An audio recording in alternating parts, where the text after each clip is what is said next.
下午2点，420公里，我们到了肯塔基州的猛犸洞国家公园的里面营地。为什么说呢？因为我们这个营地呢是在这个国家公园的牌子里面。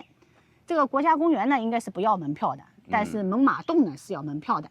对。入住的时候呢，发生了一点不愉快的事情。由凯文来说一下。就是我预定的普斯路直通的营地，他不给我安排了一个 back in，就是倒入式的营地。啊，没错。倒入式的营地呢，我也不能说它有多不好吧，反正因为我也技术上因为不是特别惧怕这个。没错。面积也不是。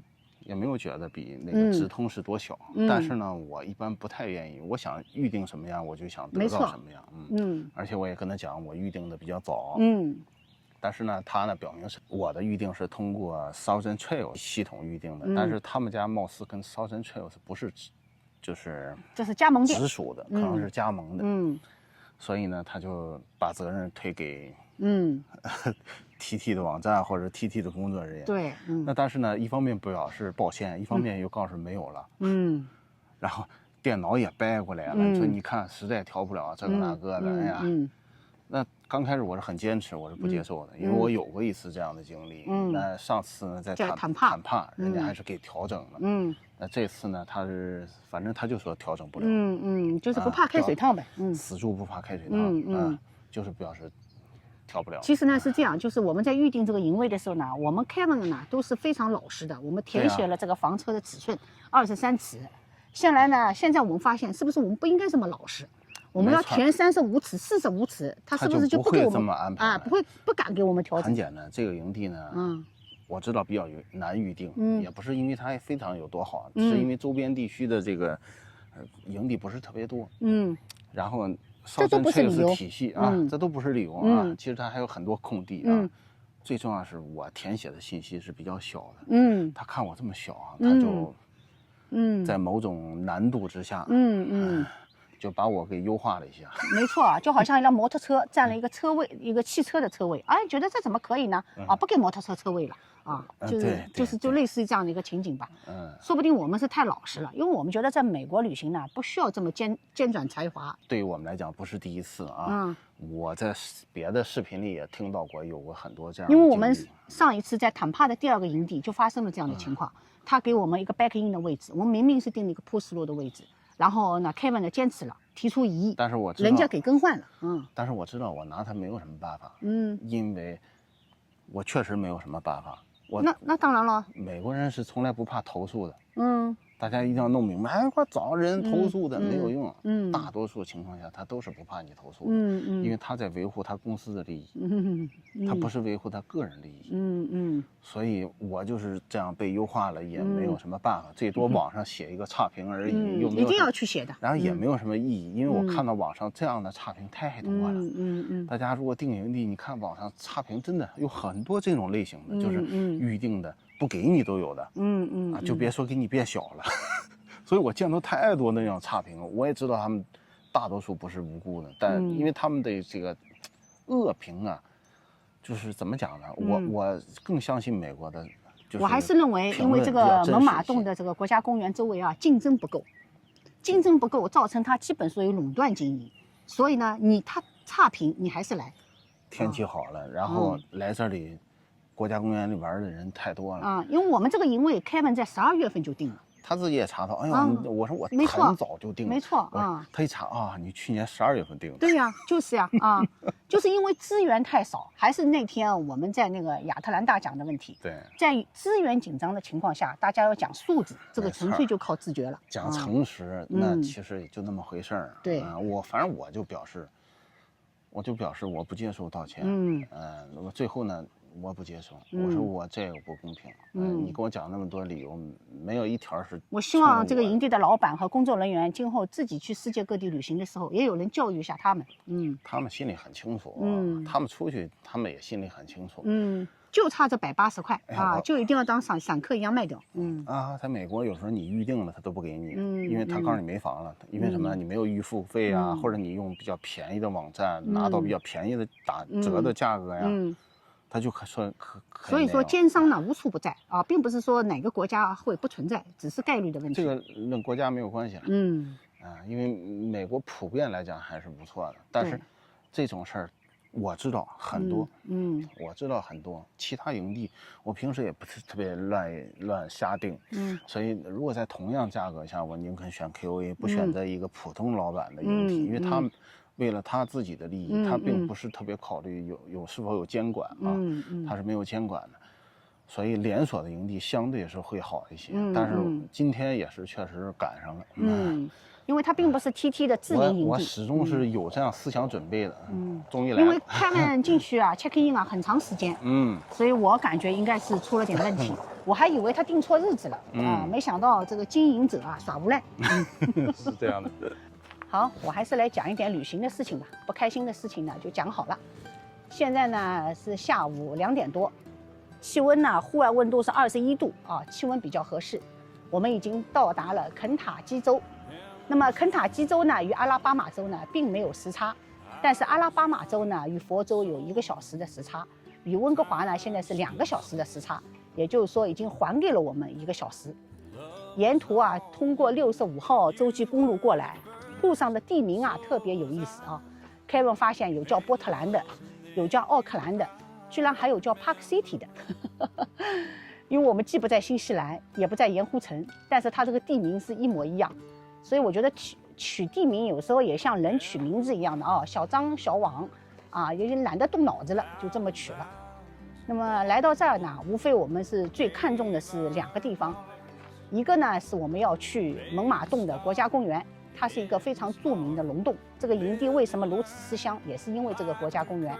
那么国家公园呢并不要门票，但是龙洞是要收费的。龙洞里面有很多线路，有很多洞。我们现在呢还没有想好具体走哪个洞，走哪个线路，因为呢过2天的天气呢会特别好。我们准备呢先走一下田纳西州。田纳西州呢有 Kevin 心心念念的，就是美眉的故乡纳什维尔。这个地方我们将会拿出1天的时间过去。然后呢龙洞呢我们将在后几天再参观，反正呢龙洞下雨也问题不大。这个地方呢我们将居住7晚，也有可能是我们定了7晚，也有可能我们老实的填写了23次，所以呢我们预定了铺石路的营位，他给了我们 back in。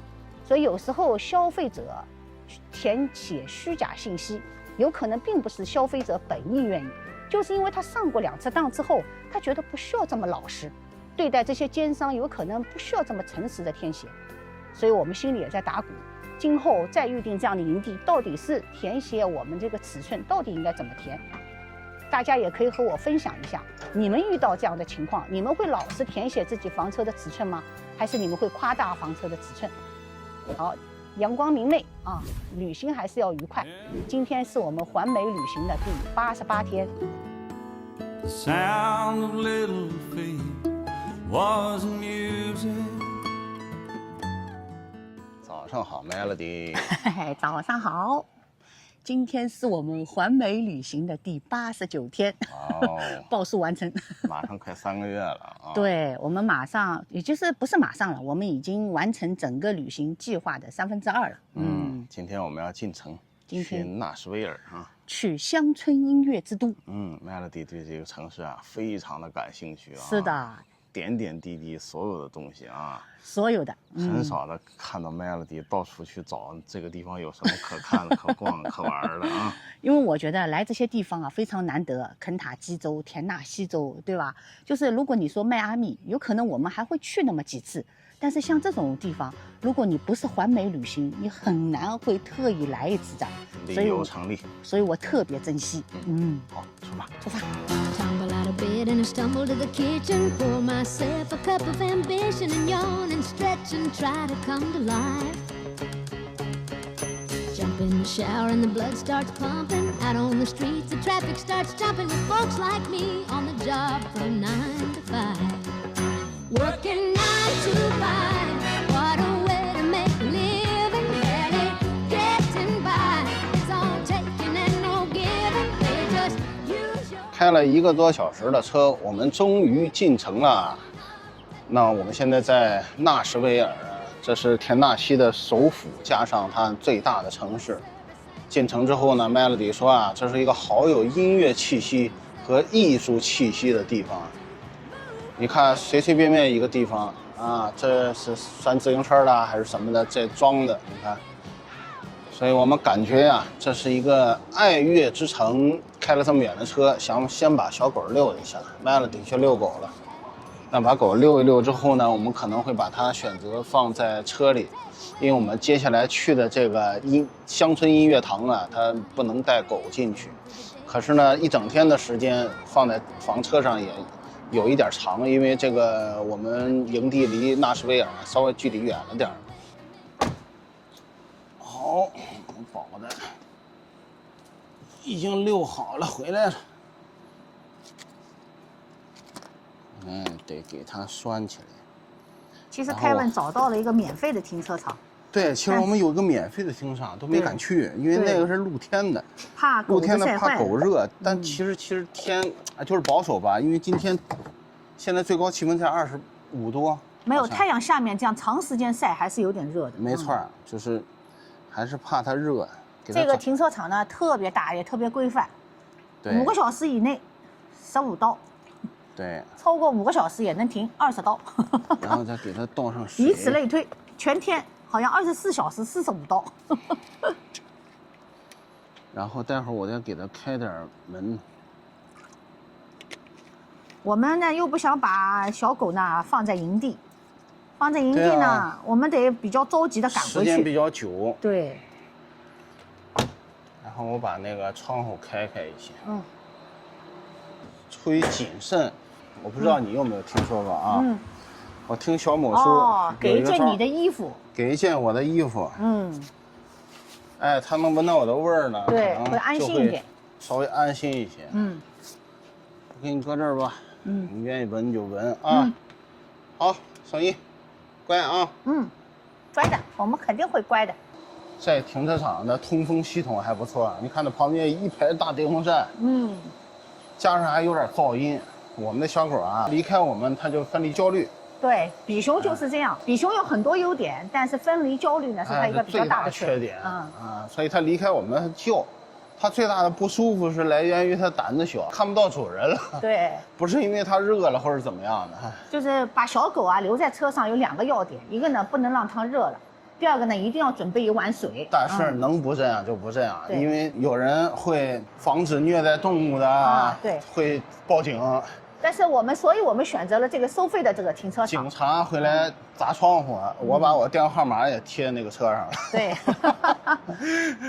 但是你要带着小狗环美旅行嘛，有些动作你是尽可能的完美，但是又不可能完全完美，没错，没错啊，因为毕竟是旅行嘛。其实房车你把它送在寄养家庭，这就更不好了。房车旅行啊，已经算是对狗啊非常友好。对，没错。好。房车旅行第89天，我们来到了纳斯维尔乡村音乐堂。乡村音乐圣殿，让我沾一点艺术的气息。千万别以为乡村音乐是个很俗气的东西，谁能想象啊，这样的地方是猫王和美眉追求音乐梦想的地方。如果你觉得猫王是老年人听的了，那美眉可不是啊，大女人。大长腿 Taylor Swift 啊，就是这儿出去的啊，乡村音乐女王。少年时期从宾夕法尼亚州搬到了这儿。对，14岁的时候啊，为了追求音乐梦想啊，人家是举家搬到了纳什维尔，气氛完全跟亚特兰大不一样。不一样。亚特兰大没有游客的。对。但是这个地方满大街，我感觉都有很多游客。是的，双肩包一背嘛，就是游客了。没错，没错。后边就是这乡村音乐堂啊，对，它是有门票的。我还头一回看到，就是一个城市啊，中心有这么大的地方，是为了音乐而建的。走在路上，我感觉都是有艺术气息的人。没错，但好多游客，你看，这左眼一看，都是眼前的都是游客。对，对，你看有好多人已经往里走了都。那确实一定是很难得，在美国中部是一个旅游城市啊。特别我们是从那个亚特兰大、阿拉巴马过来的时候，反差比较大。那里太严肃了，太传统了。太乡村了。这儿呢非常有城市感，但是它又是乡村音乐的诞生地啊。谁能想象中部地区还有这么时尚的城市啊？对。这个难叫什么？叫什么来着？我经常听到。看那门票也有艺术气息。一个人31块9毛5。对，2个人63.5，哦，63.9刀。反正一个人31块9毛5。我付钱的，我只负责说2个人多少钱。哇，美眉用的吉他，你看它。哦。跟我那把吉他也没什么不一样的地方。舒服了啊。它这把琴是有特殊之处的。哦。它是12弦琴。哦。我虽然我也会玩这东西，对，但是实话讲，我第一次知道这个东西，12弦琴。哦。你的吉他是几弦的？那普通的琴都是6弦的。哦。因为我看上面有点怪异，当时我觉得好像没有看出什么，后来仔细一看，它竟然是12弦琴。Kevin 也是一个会弹吉他、会唱歌的人。有机会露一手。我还真不是他的超级粉丝，但是我也知道他穿过这身衣服，就是在纽约大学演讲的时候，应该是，或者说他这个学校毕业的时候，但是我看过他这个视频是2025年的那个演出服嘛。头上跟那个蔡琴我印象那个蔡琴不是一个时代的。他是这样的。这个是他的衣服他是喜欢穿这样亮晶晶的然后底下才方便露出大腿大长腿。这大腿就快赶上麦乐迪高了，胸下面就劈叉了。我发现一个问题这个屋里来的人并不多，因为什么？因为今天现在这个季节也不是什么节假日也不是周末，游客老年人多。游客中我们2个算年轻的。对，老年人不听他这个。看看乡村音乐。对。这些演出服喇叭裤、牛仔帽。喇叭裤、牛仔帽。牛仔裤。马丁靴。牛仔靴，你看，这儿人就多了吧？对。他在旁边电视里都在放这种踢踏舞，就是早年的这些乡村音乐。我最早看踢踏舞就有个秀兰登波，有一个美国女星，对，他那个和大人一起跳那个。这是乡村音乐地图1920年到1970年，就是乡村乐主流都是以这些地方为主。就这个殿堂里这个墙上挂的如数家珍的图片。这佛州好怪异软硬不吃可能是因为古巴裔比较多。没错，他们喜欢雷鬼音乐。古巴是雷鬼音乐。对，其实我客观讲像比我们年龄小的人很少听乡村音乐。这倒是的然后像我这样年轻人喜欢听，就是我当年年轻的时候也不听乡村音乐，没错，听的是摇滚音乐。但是我们从阿拉巴马州往田纳西州、肯塔基州开的时候，Kevin为了迎合这个气氛，一路上给我放的都是乡村音乐。哇，当年这车的时候已经1962年。哇塞，前面一把小枪，后面一把大枪，还有马，还有这个是什么？犀牛角吗？对，牦牛角吧。这个一般你看那个我们去看的那个电视美剧，那个黄石，对，他们的门上面都有这样的。这后边可是这里的一个标志性的地方就是唱片墙。最早的时候我们接触到就是说香港的白金唱片卖了多少万张，就是那会儿只有唱片机没有 CD 机因为我们的那个时候的视野仅仅也只有到台湾、香港。其实我和 Melody 曾经也想买一个唱片机，但是我们没有黑胶唱片。对，你还得配上这些唱片。对。Love me tender, love me true 。那个时代的，这还有卡拉 OK 嘞，梅梅的卡拉 OK，田纳西州的钱柜。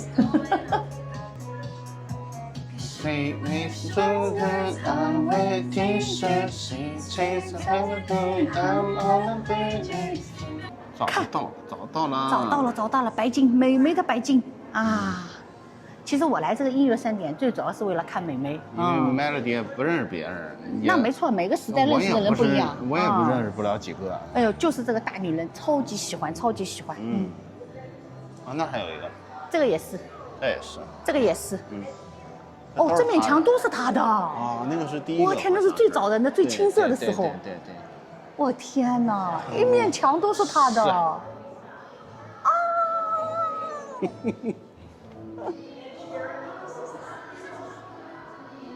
美国人建东西就是大气，真的。地大物博。哎，这边看看。哦。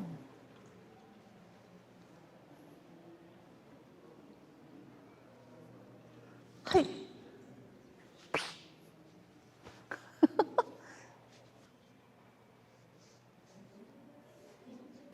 美国人是特别愿意弄这种名人堂。对，名人堂。你看，连一些体育运动也有名人堂。哦。就是一个组织和一个国家出面来表达对你的这个认可啊。对的啊，有归属感。而且这东西看都是大家服气的，坚决没有黑箱操作。88的金箱啊，打开了。捞起来也不少啊。美国人也喜欢许愿扔硬币啊。对。你有硬币吗？扔一个。没有。我们车上有2毛5的。就是满兜掏出来比脸都干净，1分钱没有。这是什么意思啊？这整个一桶啊，这全是硬币。这叫金币什么？里边全是硬币。流水池，金币流水池。就沾点这个音乐的灵性啊。对，是的。水是动的。然后是不是这个金币上这些硬币上流过啊，声音会更悦耳啊？这个金币的声音，对吧？当当当当当当当当，而且它还设计成一个个台阶，你知道吗？声音嘛，对声音致敬，对，向声音致敬。妹妹，啊，妹妹，估计家里自己都没有。这不是这个年代了，这张就太经典了。对。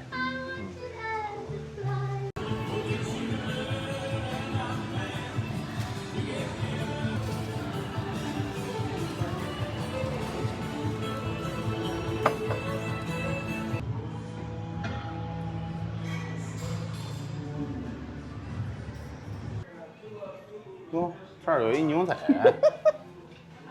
看不太清楚，逆光。逆光吗？好看的。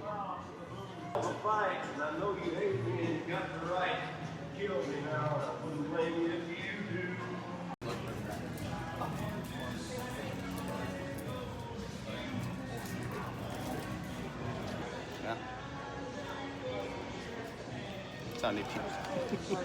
挑了一个帽子。这个是他们这个州的标志，3颗星。德州是1颗星。看看我的战利品。什么？这个时候就不应该讲经济价值了，连税将近40美刀买一个帽子。来这个音乐盛殿，我们也留个纪念。哎呀，我觉得这个帽子特别好看。为这个各大景点没少花钱啊，我就愿意买这种景点里的 T 恤衫。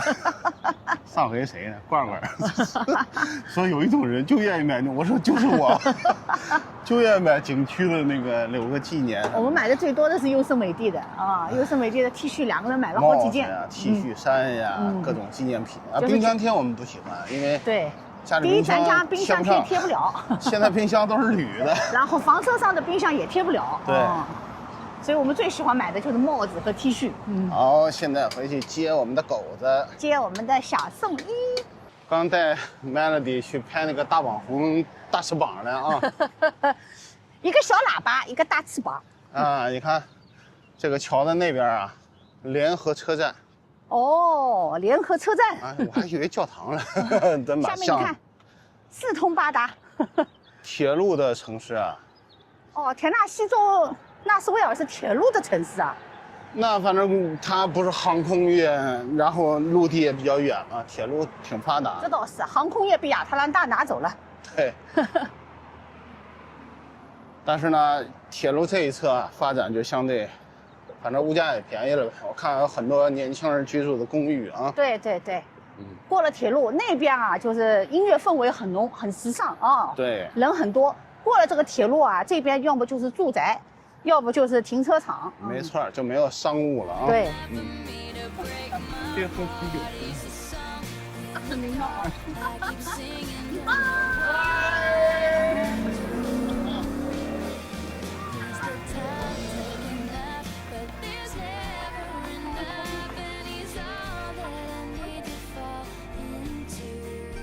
老规矩啊，喝咖啡。我今天喝点清凉的。Fake a smile so he won't see.